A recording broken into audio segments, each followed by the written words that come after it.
시편 67편 1절에서 7절까지의 말씀입니다.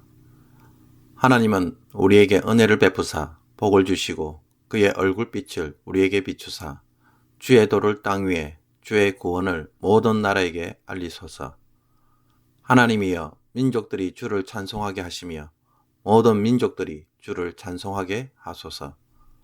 온 백성은 기쁘고 즐겁게 노래할지니 주는 민족들을 공평히 심판하시며 땅 위의 나라들을 다스리실 것임이니이다. 하나님이여 민족들이 주를 찬송하게 하시며 모든 민족으로 주를 찬송하게 하소서. 땅이 그의 소산을 내어 주었으니 하나님 곧 우리 하나님이 우리에게 복을 주시리로다. 하나님이 우리에게 복을 주시리니 땅의 모든 끝이 하나님을 경외하리로다. 아멘. 시편 67편은 모든 성도들이 읽고 마음에 새겼으면 하는 찬송시입니다.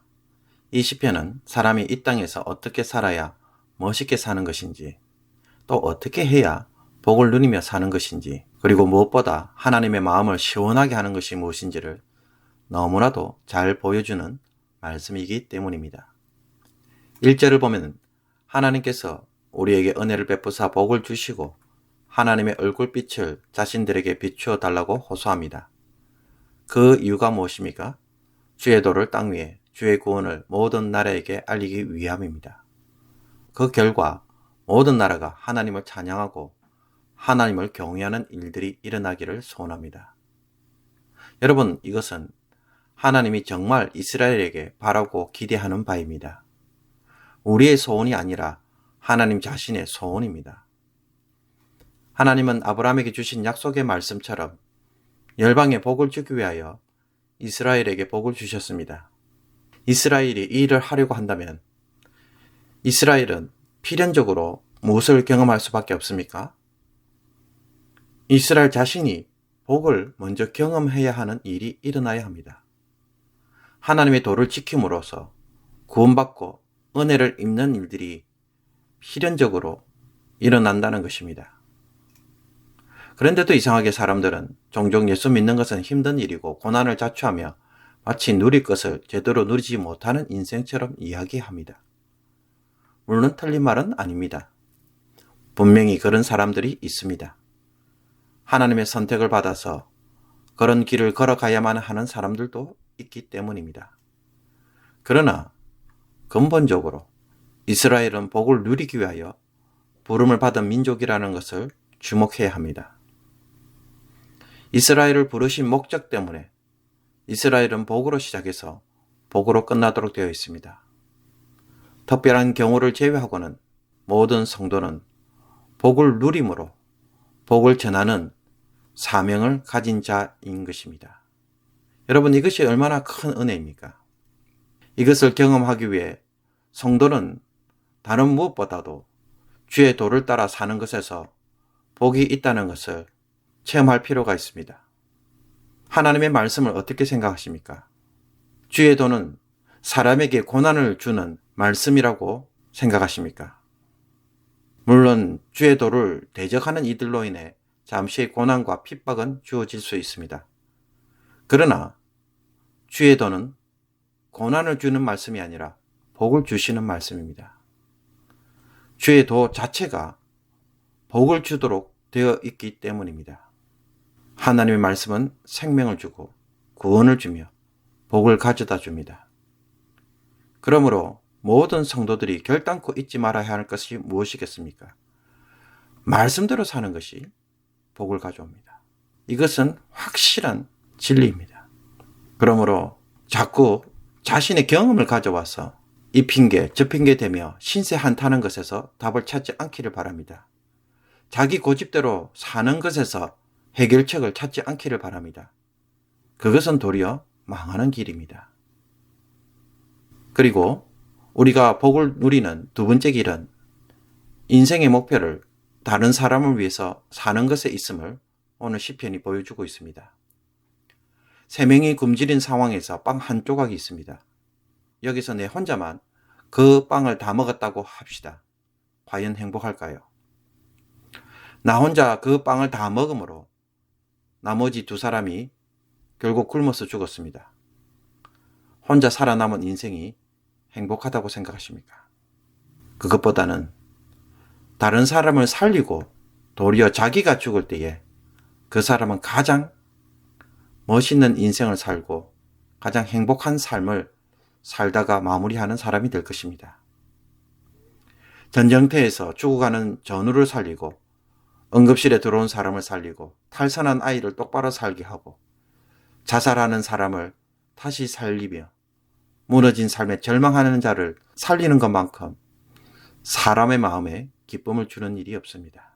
사도 바울이 밀레도에서 에베소 교회 장로들과 이야기를 하면서 이런 말을 한 적이 있습니다.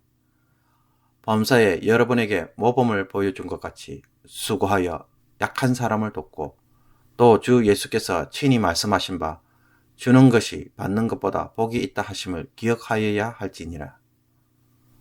복음서에서는 나오지 않는 예수님의 말씀을 인용했습니다. 주는 것이 받는 것보다 복이 있다.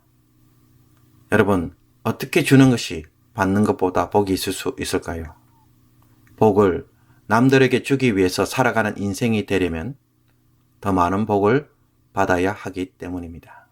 또 복을 받을 수밖에 없기 때문입니다. 여러분, 이것이 바로 복이 나에게 흘러 들어오게 하는 놀라운 비밀입니다. 이것이 이스라엘 백성들이 살아가야 할 모습이고 이 세상에서 부르심을 받은 자리입니다. 얼마나 복된 자리인지 모릅니다. 복을 주기 위해 더 많은 복을 받으며 살아가는 것만큼 여러분 세상에 즐거운 일이 어디 있을까요?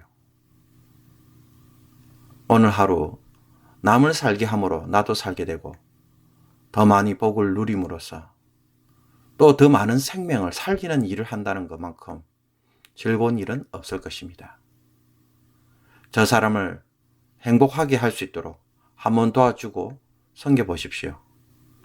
그런 후에 어떤 일들이 일어나기 시작하는지 살펴보며 하나님께서 그 일을 두고 어떻게 반응하실지 한번 주목해 보십시오. 하나님의 일하심이, 하나님이 또 복을 주심을 우리가 분명히 인생 가운데 체험하게 될 것입니다. 그런 일들이 오늘 이 시편 말씀을 통하여 꼭 체험되시기를 주님의 이름으로 축복합니다. 기도드리겠습니다. 만복의 하나님, 우리에게 복을 주셔서 다른 사람을 살리고 주변 사람들에게 복을 경험하도록 그 통로로 부르신 것을 이 말씀을 통해 깊이 경험할 수 있게 하여 주옵소서. 사는 목적을 바꾸고 어떻게 해야 잃어버린 복을 다시 누릴 수 있는지 그 비밀을 이제는 아는 자들이 되게 하여 주옵소서.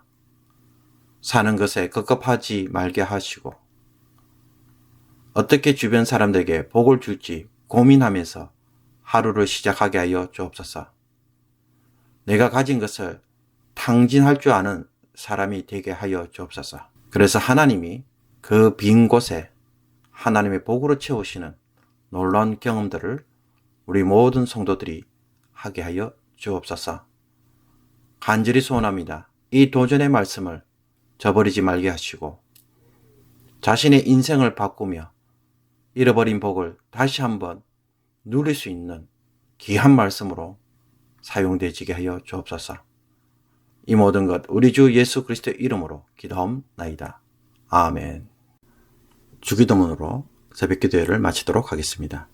하늘에 계신 우리 아버지여, 이름이 거룩히 여김을 받으시오며 나라의 임하옵시며 뜻이 하늘에서 이룬 것 같이 땅에서도 이루어지이다. 오늘날 우리에게 일용할 양식을 주옵시고 우리가 우리에게 죄진 자를 사하여 준 것 같이 우리의 죄를 사하여 주옵시고 우리를 시험에 들게 하지 마옵시고 다만 악에서 구하옵소서. 대개 나라와 권세와 영광이 아버지께 영원히 있사옵나이다. 아멘.